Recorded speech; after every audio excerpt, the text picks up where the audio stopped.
जय गुरुदेव आप सभी को। जय श्री कल की अवतार गुरुदेव रामलाल जी सियाग की जय।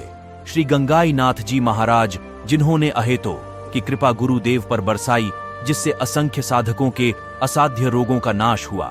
आइए गुरु गाथा श्रृंखला में आज हम मुंबई के एक गुरु भाई को सुनेंगे, जिन्होंने अपने कुछ सवालों को गुरुदेव के समक्ष रखे। गुरुदेव जी, आज संसार भर में चारों तरफ एक भय सा वातावरण छाया हुआ है। चारों तरफ लोग अशांति महसूस कर रहे हैं।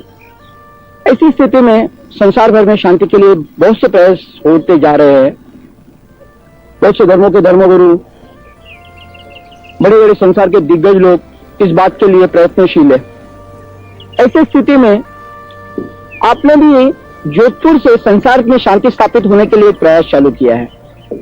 इस सिलसिले में कुछ बातचीत करने में बंबई से यहाँ आया हूँ। गुरुदेव जी, आप बार बार अपने प्रवचन में सनातन धर्म का जो जिक्र करते हैं, ये सनातन धर्म में एक्चुअल क्या है?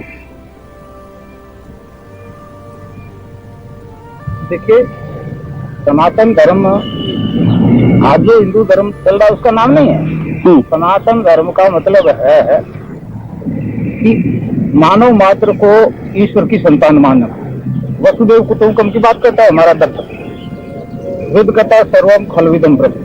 जो कुछ दिख रहा है वो एक ही परम सत्ता का विराट स्वरूप है। इसको आधार मान करके वैदिक धर्म चलता है। इसमें मानव जाति संपूर्ण जो है विकसित होती है, न कि आज की संकीर्ण धर्म वाली जाति। इसे वैदिक धर्म कहते हैं। वैदिक धर्म यानी सनातन धर्म? सनातन धर्म, यही सनातन धर्म। अच्छा, ठीक है। सनातन का मतलब सत्य। सनातन का मतलब सत्य। गुरुदेव जी, आप कहते हैं कि शक्तिपात दीक्षा से मैं कुंडलिनी जागृत करता हूँ। ये शक्तिपात दीक्षा क्या है और ये कुंडलिनी जागृत होना, ये प्रकार क्या है? देखिए, कुंडलिनी जो है वो उस परम सत्ता का दिव्य प्रकाश है। सृष्टि उत्पत्ति का आदि कारण है। जब तक ये जागृत होकर के वापिस संसार में नहीं पहुंचती, अपने मालिक के पास नहीं पहुंच जाती, मतलब शिव शक्ति का मेल नहीं हो जाता, तब तक मोक्ष एक कल्पना है। जिस सृष्टि उत्पत्ति का कारण जो है वापिस अपने संसार में पहुंच के लय हो जाता है, तो आदमी का जो द्वैत भाव है खत्म हो जाता है। अब जब तक वो नीचे है, जब तक दो एक शक्ति दो भागों में बटी, और वो एक अविभाज्य सत्ता है। इसलिए जो ही वो ऊपर खसकती हुई यहाँ पहुंच जाएगी, जीव भाव खत्म हो जाएगा। मतलब वो नाभि से ऊर्ध्वगमन करते हुए यहाँ संसार में पहुंच जाएगी। नाभि से नहीं, रीढ़ गद्दी के नीचे के रीढ़ गद्दी के नीचे से, और ऊर्ध्वगमन करती हुई यहाँ पे पहुंच जाएगी। उसको ही मुक्ति कहते हैं। मुक्ति। ये मतलब देखिए, जो मैं आपको उदाहरण समझाऊं, जिस तार में करंट है उससे कनेक्शन लोग तो बस्ती चला। अच्छा, मतलब ये जो उसका जो कनेक्शन है, जिससे दीक्षा ले रहे हो, वो उस तत्व से जुड़ा हुआ है, उस तत्व से ओतप्रोत है। अगर वो तो आपके सामने उसको खड़ा कर देगा, नहीं तो नहीं करेगा। अच्छा, तो इसमें जो बदलाव नहीं आ रहा है, वो गुरु एनलाइटेड नहीं रहे, मतलब समर्थ गुरु नहीं है। जो कपड़े बन के बन जाता है, कोई शरीर रंग के बन जाता है। तो कपड़ा रंगने से, शरीर रंगने से गुरु का कोई मतलब नहीं। आजकल के जो गुरु हैं, बहुत से गुरु हम लोगों ने देखे हैं जो भगवे कपड़े में आते हैं, लेकिन आप ऐसे गुरु हैं जो शुभ्र वस्त्र में आते हैं। तो भगवा कपड़ा और शुभ्र कपड़ा, इससे गुरु से क्या मेल खाता है ये बात? देखिए, बहुत अच्छा किया। दो रास्ते हैं उस परम सत्ता से जुड़ने के। एक निवृत्ति मार्ग के रास्ते। मैं संसार के कर्मों से बिल्कुल निवृत्त हो गया, कपड़े रंग लिए और बैठ गया। अब फिर उसको किसी से ईर्ष्या, द्वेष, मोह, लालच नहीं होना चाहिए ना, क्योंकि निवृत्त हो चुका। निवृत्ति मार्ग में है। तो फिर परंतु वो फिर ये दुश्मन जो है, ईर्ष्या, द्वेष, मोह, लालच, ये उस सन्यासी को कहीं कहीं पकड़ लेते हैं। पकड़ते फिर भगवान रह जाते हैं, बाकी कुछ नहीं रहता। अच्छा, मतलब खतरनाक मार्ग है, उस पर स्लिप होने का 101% चांस। ये पूर्ति मार्ग है। कर्मों के प्रति आदमी प्रवृत्त रहता है, जो कर रहा है वो करता है, उसके साथ एक एडिशनल का नाम जपता करता है। तो इस आराधना में भोग और मोक्ष दोनों चलते हैं। उसमें मतलब स्लिप हो जाता है, चला जाता ये है। आदमी को कर्मातीत अवस्था में रहना है, जो कर्म अपने ऊपर सौंप दिया है बिल्कुल उसे वो करना करते हुए अपने भगवान का नाम जप करते रहना है। बिल्कुल। और उससे और जो साधु लोग जो योग कर रहे हैं भगवा कपड़ा, वो निवृत्ति है, इस संसार से वो निवृत्त हो गए। निवृत्त हो गए, मगर निवृत्त हो नहीं सके इन रियल सेंस, बराबर नहीं हो सके, बराबर इसलिए मामला गड़बड़ हो गया। बराबर। कुंडलिनी जागृत होने पर मनुष्य को क्या प्राप्ति होती है? देखिए, कुंडलिनी जागृत होने पर मनुष्य के लिए इस संसार में कोई कष्ट नाम की, दुख नाम की, बीमारी नाम की कोई चीज रह ही नहीं जाती। कुंडलिनी जागृत होते ही ये तीसरा नेत्र जो है शिव का खुल जाता है। फिर जो है साधक सब कुछ देखता सुनता है। और कुंडलिनी जागृत होने से साधक को एक प्रकार की खुमारी आती है। संत ने उसको नाम खुमारी का, दान दतुरा नान का उतर जाए कर भात, नाम खुमारी नान का चढ़ी रहे दिन। कबीरदास जी ने कहा नाम अमल उतरे न भाई, और अमल छिन छिन चढ़ उतरे, नाम अमल दिन बढ़े सवाया। तो जो नाम जब मैं देता हूँ ईश्वर का, उससे साधक की कुंडलिनी जागृत हो जाती है, और उस नाम की संत ने खुमारी कहा, खुमारी का नाम का। तो इस प्रकार जो साधक है उसका मानसिक टेंशन पूर्ण रूप से खत्म हो जाता है। मानसिक तनाव अपने आप को शांति अपना आप एक शांत स्वरूप समझता है, आनंद- शांति प्राप्त करता है। बिल्कुल आनंद की स्थिति में रहता है। 24 घंटा वो आनंद रहता है। एक अलग प्रकार का एक आनंद हाँ, महसूस होता है। ये भौतिक सुख है, ये आनंद नहीं है। आनंद जब आता है तब पता लगता है। आया ना, आपको आया तो पता लगा कि आनंद क्या चीज है। तो उस आनंद के कारण से मनोरोग सारे खत्म हो जाते हैं। High blood pressure, low blood pressure, उन्माद, पागलपन इत्यादि।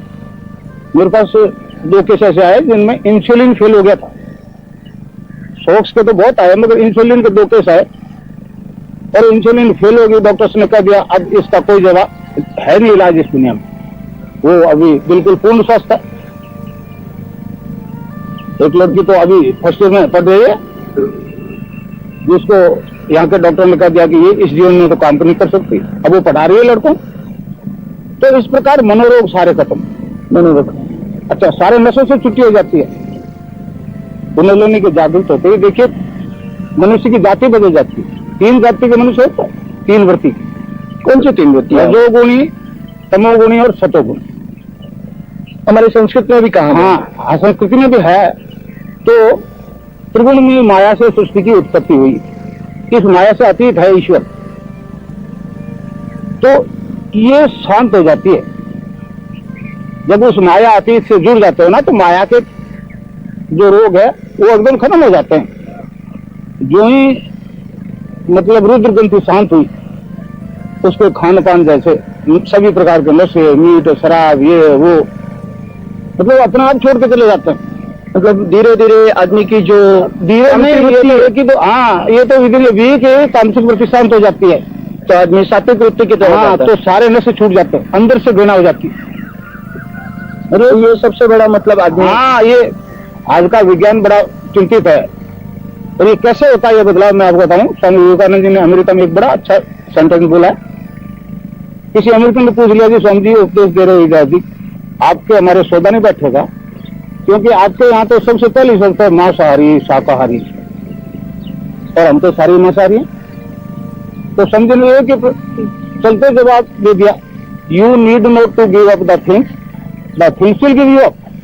बराबर है। तो बदलाव जो मनुष्य में आता है, ये जो इस कुंडलिनी के जागृत होने से, वो the things will give you up के हिसाब से आता है, न कि बुद्धि के प्रयास। बराबर। मतलब ये जो हाँ। बदलाव होता है वो कुंडलिनी जागृत होने हाँ।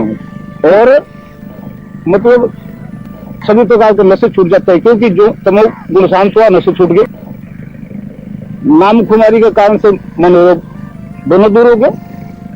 अब जो शारीरिक रोग होते हैं उसको वो कुंडलिनी योग द्वारा ठीक करा देती है। योग द्वारा ठीक करते हैं। अब ये कुंडलिनी द्वारा जो योग संचालित होता है ना, उसको महायोग कहते हैं, सिद्ध योग। सिद्ध योग। इसमें सारे प्रकार के योग शामिल है। किस किस प्रकार के योग है? वो 8 योग और लय योग और ध्यान योग और कई प्रकार के योग हैं, वो इसमें है सारे के सारे शामिल। मतलब ये सब योगों का मिलाप पूर्ण है। योग, पूर्ण योग, महायोग, इसका संचालन कुंडलिनी शक्ति स्वयं करती है। यहाँ आकर के विज्ञान के लिए बड़ी समस्या होगी। मानव विज्ञान के लोगों को, हजारों को इंजीनियर इंजीनियर बहुत है, डॉक्टर भी है अभी स्थित। ये ध्यान करवाया, जब करवाया और उनको योगी क्रियाएं होगी उनकी इच्छा के विपरीत।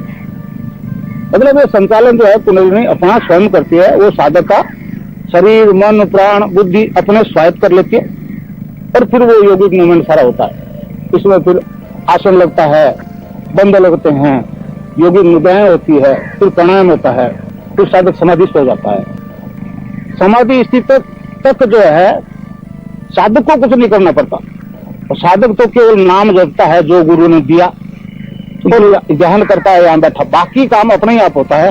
मतलब ये क्रिया जो है कुंडलिनी जागृत होने पर अपने आप शुरू होती है। मानव का प्रयास उसको न तो रोक सकता न कर सकता। गुरु गाथा के इस भाग को यहीं विराम देते हैं। गुरु भाई द्वारा और पूछे गए सवालों को अगले भाग में सुनेंगे। आपसे मेरा अनुरोध है कि आप भी अपने प्रश्नों को कमेंट बॉक्स में लिखें, ताकि गुरुदेव से वार्तालाप में आपके सवालों को भी शामिल कर सकें। जय गुरुदेव।